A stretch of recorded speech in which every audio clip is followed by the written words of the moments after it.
Welcome to the Soulful CXO. I'm your host, Dr. Rebecca Wynn. We are pleased to have with us today Mike Shanko. Mike is award-winning Transformation Chief Information Officer and Board Advisor. His prior roles have included Senior VP Chief Information Officer for Blue Yonder, VP of Infrastructure and Cybersecurity for U-Haul, Senior Director, Continuous Improvement, IT Engineering and Operations for Silicon Valley Bank, and Executive Director of Technology Strategy Management for Consumers Energy. He was honored as the 2024 HMG Global Leadership Institute Award winner and the 2022 Arizona Chief Information Officer of the Year by ORBIE. Mike, it's great seeing you again. Welcome to the show. Rebecca, thank you for having me. I'm very excited to be here. You have a vast background. How did you even start in cybersecurity? Tell us about your journey. I think for many of us in the technology sector, as we grew our careers, regardless of what our starting point was, development or infrastructure, desktop, for me it was desktop. But as I grew in my career, it became very apparent early on that cybersecurity was going to become a necessity for us. And as a leader, right, you spend a lot of time trying to understand the technology, trying to understand the implications to the business. And before you know it, you're spending the vast amount of your time as a senior leader in a technology organization dealing with cybersecurity related incidents. To the point where you start to look at where organizations need to take that and start to build actual practices around cybersecurity directors, CISOs, CISOs, or different varieties of that role. But as a CIO, you end up really being key to managing risk for the company. And I would say that also exists with the directorships, with manager roles as well. You have to create risk maps. You have to understand your risk from a compliance perspective, cybersecurity perspective, and you really need to become astute as to all the things that are happening in that space. And for me, naturally, as I took on different roles through different organizations, I had the opportunity to take on responsibility for cybersecurity. And through that, right, it really started for me in the utility sector more than any. It's a different world. We're talking about operational technology, securing the grid, whether that be gas, electrical, water. And then, obviously the other aspects of cybersecurity, key controls for SOX and JSOX, as well as other things that you need to do from an administrative perspective, are also putting up those additional boundaries to be able to secure the type of infrastructure that you're supporting, whether you're in manufacturing, you're in healthcare, or you're in utilities. There's a whole different gamut of regulations that we have to adhere to, and becoming aware of those really puts you in a great position to be able to offer guidance to your company, to your associates on cybersecurity. It's interesting, your background, because not many people are able to successfully make a transition through the many sectors like you have, starting out in utilities and going to banking and going on with technology. Can you just walk us through how that even happened? Because a lot of times today, they're like, you weren't in healthcare for 20 years, so I won't even go ahead and entertain possibly for you to be, one of our leadership positions as a CTO, CIO, or CISO, and vice versa, maybe going from financial services into pharma or something like that. How did that happen for you? Yeah, that's also a very interesting journey for me, and the fact that I didn't really set out in the beginning to say I want to go work in all of these different verticals. And I've been blessed across my career to work at some fantastic companies with really wonderful people that gave me the opportunity to do other things. So as you transition, though, from one company to the other, I was with a water utility for really the first 12 years of my professional career. I had an opportunity to go and interview with Pfizer. You start to meet people along the way that give you the guidance on the strength of the company and what the company is doing. You start to pick a lot more interest, right? And how can I make a difference? You think about pharmaceuticals. My time with Pfizer's making a difference in everybody's lives every day. It's providing, critical medications to customers around the world and patients around the world. And that you can contribute to that, right? So for me, as I transition from one vertical to the other, it's been through kind of organic or inorganic for me, with relationships that I've established over the years. But I will say that going from one company to the other, your knowledge of cybersecurity, your knowledge of technology is transferable. Technology process, technology solutions are almost all, the same. They're not that unique that you can't run the same type of solutions or systems in a utility company that you run in a pharmaceutical company or a financial services company. Where the differences really come in is the regulation and understanding the business itself, right? Garnering that acumen that is necessary to become the leader or the individual contributor that you need to be for the specific role that you're hired. And that's where people come in. That's where the mentorship comes in. I would say always be inquisitive. Always take the time to dive in, especially in your first 90 days, and get to know the people, get to know the business, how the company makes money, what are the regulations. And if you're in a role where you're accountable for those regulations or for that compliance, you certainly need to become, expert level, to be able to speak to them and make sure that you're putting the right controls in place to protect and preserve the company. But it is unfortunate, as you say, right? It's if it doesn't say healthcare on your resume, chances are you may not get into the healthcare role, or the AI that reviews resumes when you apply for a role may automatically omit you because you don't have that healthcare. So I think that's where your network comes in, and being able to prove yourself as a consistent individual contributor or leader, and being able to show and demonstrate that you have that innate ability and inquisitive nature to go out and prospect, learn about the company, learn about the organization, learn about compliance internally and externally. And that will position you well, regardless of what vertical you're looking to go to. It is pretty interesting when I talk to HR professionals and who usually reach out to me through LinkedIn about potential jobs. It's interesting. They're like, we usually don't even get an opportunity to interview people like you. I think us hybrids are not a dime a dozen. It might be there's only 1 in 10,000 of us who are really those true hybrids that have been in multiple sectors, who understand multiple regulations, who have built multiple teams. But it's interesting because I think we're the unique niche. Is that what you find too? That's who I look to hire for me on my teams too, is those niche people who are great hybrid people and agile. I definitely see that as well, Rebecca. For me, I said it kind of happened inorganically and organically over time. But as I progressed in my career, it actually became something that I wanted to do. I became intrigued by regulation, and working in utilities, you get to work not only internally, but you get to work with state governments, public utility commissions, the Office of the Inspector General. In the cybersecurity space, as you know, there's many opportunities and invitations, whether warranted or not, to come to Washington and to partake in some conversations. And throughout all of that, for me, it kind of piqued my interest, and it became now a driver for me that, hey, I want to go learn about these different industries because it only makes me stronger as an individual and as a leader. Positions me very well to have the diversity go work in any role. But as you look at, hiring people, or even within a company itself, some people tend to stay in their lane that they're comfortable with.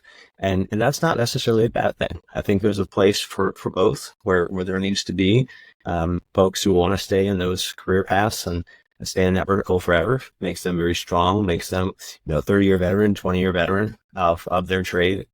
But they might miss out on an opportunity to do something that's even more exciting than what they were doing today.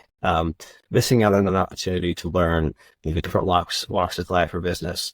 And then even, as you progress in that and you start to work in more companies, you start to see the similarities, and you start to be able to connect the dots a little bit better to see how, supply chain, for example, impacts retail, and how retail impacts the distribution networks.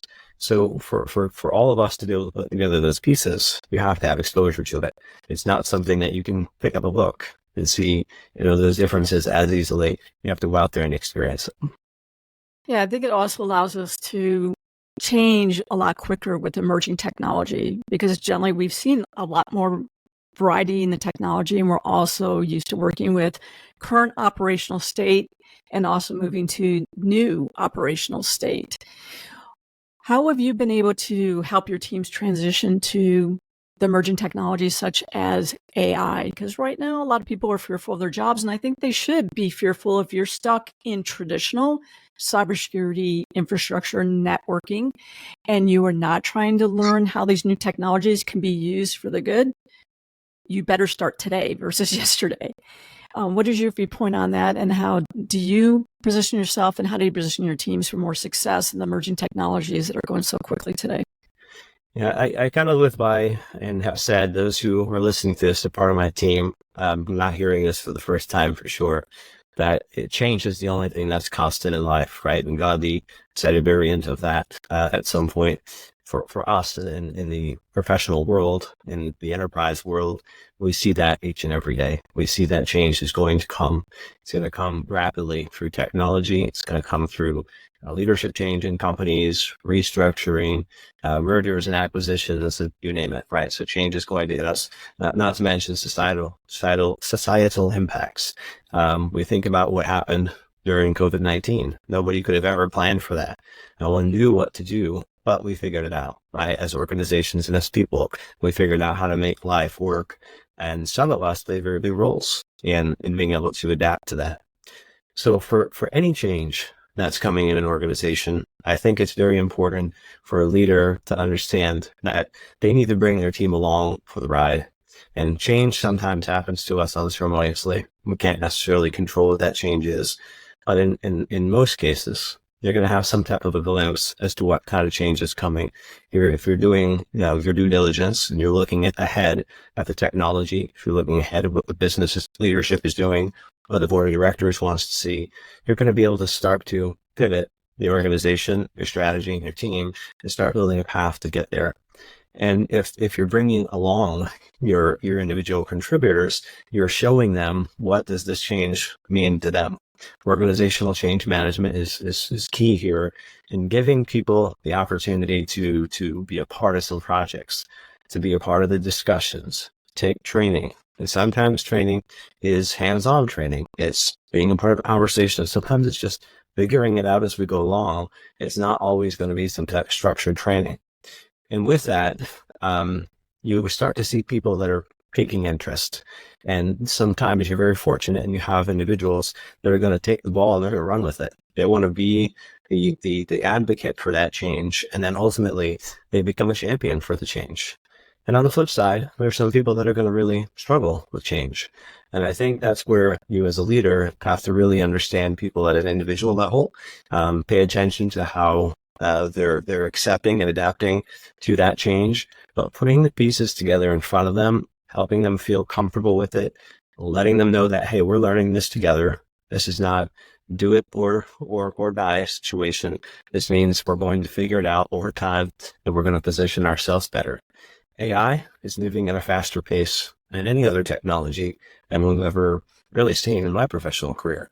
And with that, you can either get in front of it, you can enable it, you can give people the reins to go out and test and play around at the early days and in the adoption, while you as a leader are working on policies, structure, education for the team, education for the business, you getting to understand what does this mean from an implications to the business perspective, and then filtering that back to the teams.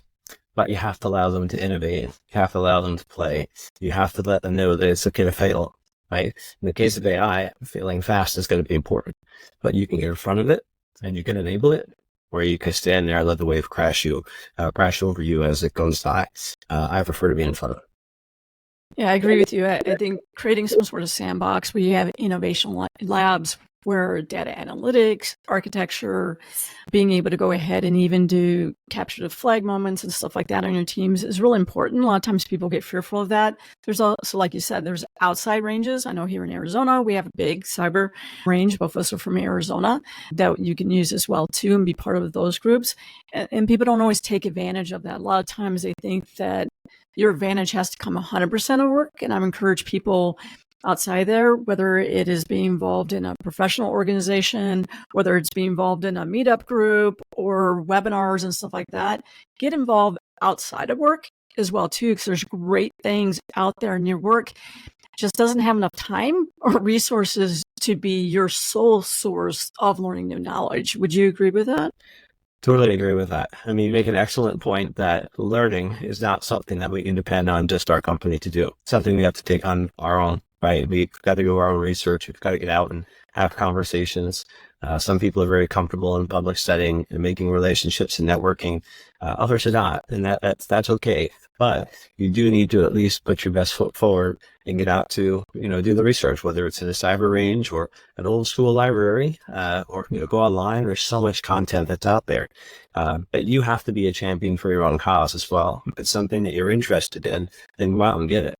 If you're in the technology or cybersecurity sector and you're just you're just waiting for somebody to come by and give you the guidance that's needed to take on the next step of your life, that's probably not going to happen. Of course, could have people that are advocates and championing for you, but you have to put the best foot forward, just as your leadership does.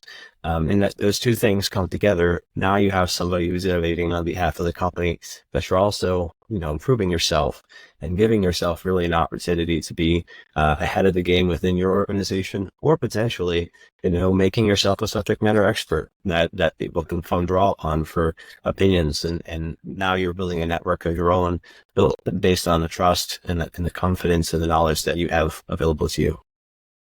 One of the things I think is a challenge as a leader is, it used to be a long time ago, prior to me, where people would stay in a job 10, 15, 20, 25 years. And even if in your heart you would like to find that one company that you could stay with for 7, 10, 15 years, it's just not the way the world is geared anymore. You almost need to look at yourself as a maturity model.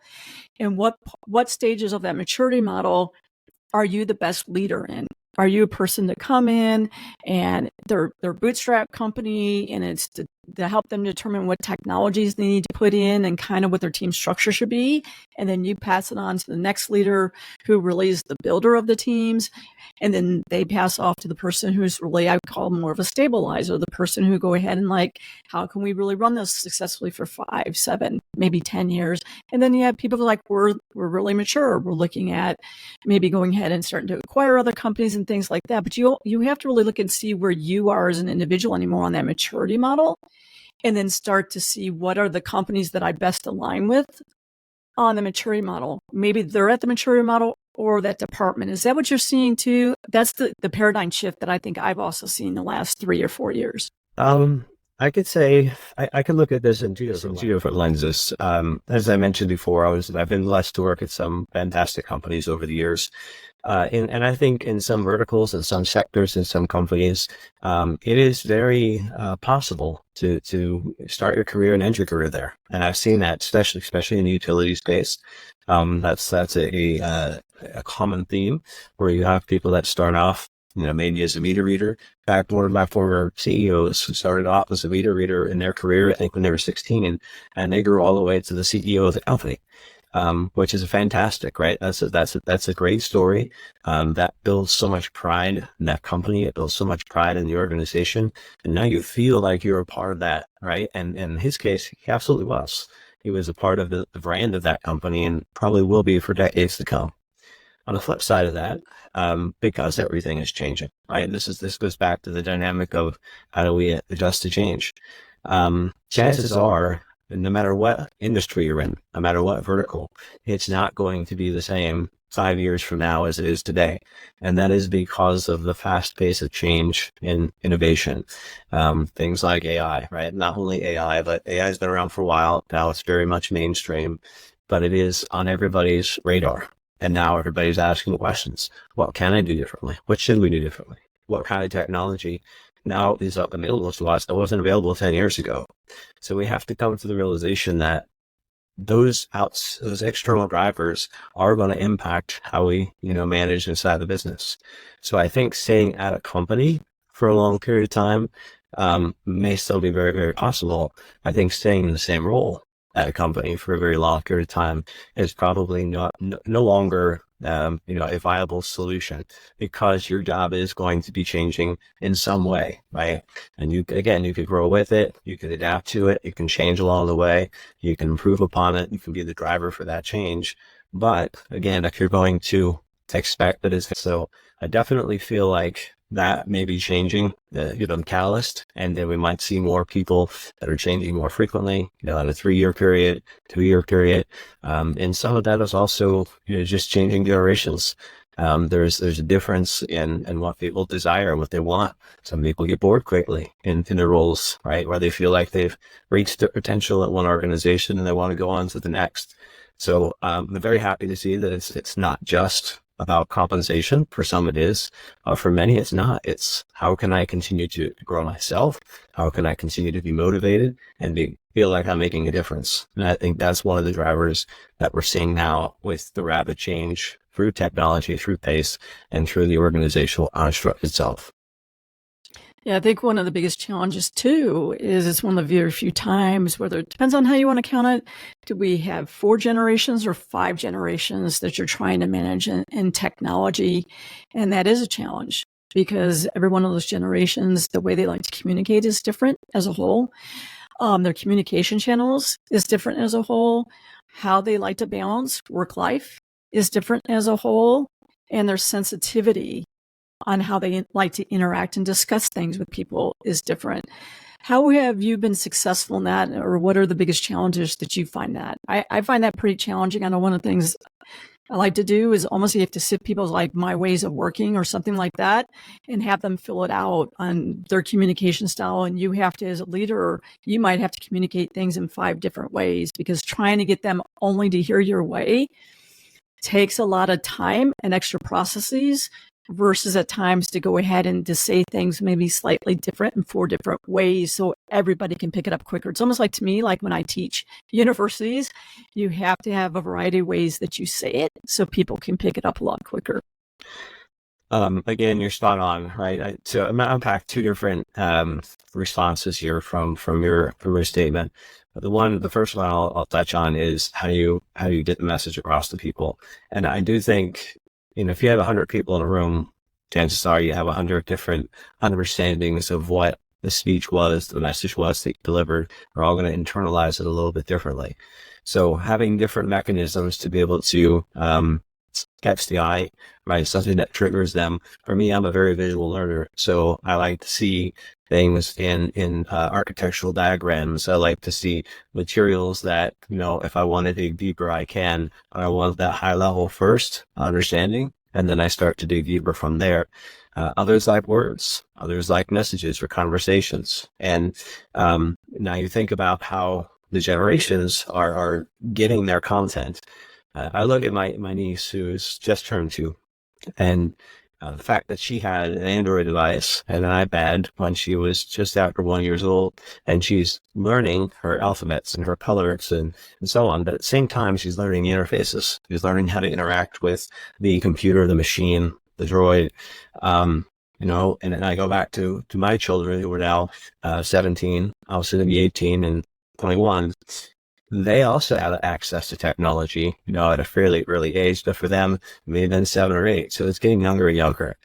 And then on the other side of that, we have the community of folks who are getting close to retirement age, right? Or at retirement age. And they need to be receiving information differently.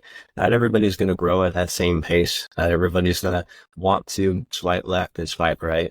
Some want to still scroll through an email. Some still want to have that conversation. And I think as an organization, as a company, as a society, we just need to respect that everybody's different. Everybody's going to internalize the message different. And this is something that when we think about the topic of diversity, it really is it's not just diversity in race or sex or preference, but it is diversity in thought. It is diversity in how we operate. It is really each person is an individual. We have to recognize that. We have to try to connect with them in some way or the other in a manner that's going to make it efficient for them. Now, of course, you can't do 100 different ways, but to your philosophy of 5 different ways, 7 different ways, even in the change management world, you say, hey, you have to communicate something 7 times before somebody hears it. So I think you just understanding organization, understanding the talents, the generational barriers that you might have, you have to find a way to connect to them in all ways as effectively as possible. And I tell people it does go part of your business continuity as well too. If you think that you will always have technology, what happens if that technology goes down? Right? What is your backup to the technology? And we've seen that. We've seen that recently when the healthcare systems recently have gone down, even in our home state. And then there's no access to those pharma records and stuff like that. Where is it on records? Where is it written down and stuff like into that? And I tell people, remember, if technology totally goes offline, you are going to need people who can read a manual. You can go ahead and pick up that book and things along those lines. I don't lose those skills and rely solely on technology. Don't lose the basics is what I always tell people. And unfortunately, I think we're losing the basics, right? Yeah, we're very dependent as a society on technology in so many different ways. You brought up the healthcare incident that happened a few weeks ago. We're talking about medications. We're talking about how people get their medications delivered to them through pharmacies. And we're so dependent on that. We're so dependent on getting a text message now that says, hey, your refill is ready. Do you want to come pick it up? Or do you want a refill? Or do you not need a refill? If that goes away, we have to go back. In the simplest analogy, we have to go back to managing it on our own. And not everybody's capable for, maybe they have some medical condition that doesn't allow that, which these tools are fantastic for. But for us, we should try to maintain that, hey, I'm still accountable for the inventory of that medication at my home, right? And teaching your children, putting the tools in place, say, it's always have a what if. In the business world, we call it business continuity planning. So the example that you gave is a strong one. There was also a recent issue with cell phone outages, right, with AT&T. And you would not believe how many people, right, lost their minds because they couldn't communicate for whatever period of time that was. The hard reality is we know this in the cyberspace for sure, for every technology that comes out, there's thousands, if not millions of people who are trying to disrupt that technology. They're trying to find a way to disrupt it so they can utilize that to their advantage for some way, some reason or the other, right? And what we have to understand is when we create a dependency on something that could be taken away immediately, we're putting ourselves, our family, our jobs at risk. So in the business space, it's that business continuity plan. So I'd say we need to have a business continuity plan for ourselves, and we have to have alternative ways of working, which is why process is such a very, very important thing. And when you think about what AI does and other automation toolkits, it takes steps away from the process, makes it easier for the human to interact or to get their work done. But the reality is, if that goes away, we still have to have people that are knowledgeable, that are trained, and we can do it in a compliant way. Right? We talked about medications again. You can't just, write it down on a notepad and leave it under the keyboard anymore when somebody's looking for the medication. You have to have a process that also adheres to the policies and regulations that you have to maintain. You have to have a record of that. So have some type of a paper trail. And I'll end this comment with one statement. So this was actually back in the second year of my professional career. One of the leaders back at Pennsylvania American Water, he had said, I don't need any of this technology beep. I can just do it on pen and paper. And, coming in new to the company, new to the business world, I felt that was very, misguided for him to say, right, technology is going to innovate. Still young in my career. But the reality, I look back now at that comment, it's still on my mind. If he didn't have that mindset, when these things did come, he would not be able to run his business. He would not be able to provide to his customers. So while his intent, what may not have been portrayed in the most efficient way, it was definitely the message that stuck with me, and I think still stands true. You have to have an alternative. You have to have a way to operate, and you need to be able to do that without the dependency on technology all the time. Absolutely. Our time has totally flown by. I want to thank our audience for joining us this week. Please go ahead and look at the descriptions that you will go ahead and find all of Mike's contact information, as well as some other resources. Please go ahead and subscribe to the channel. Please share it with your friends. Mike, it was so great having you on the show and to share your insights. Thank you so much, Rebecca. I truly enjoyed being here. Great conversation, and you did a great job of facilitating a wide range of topics.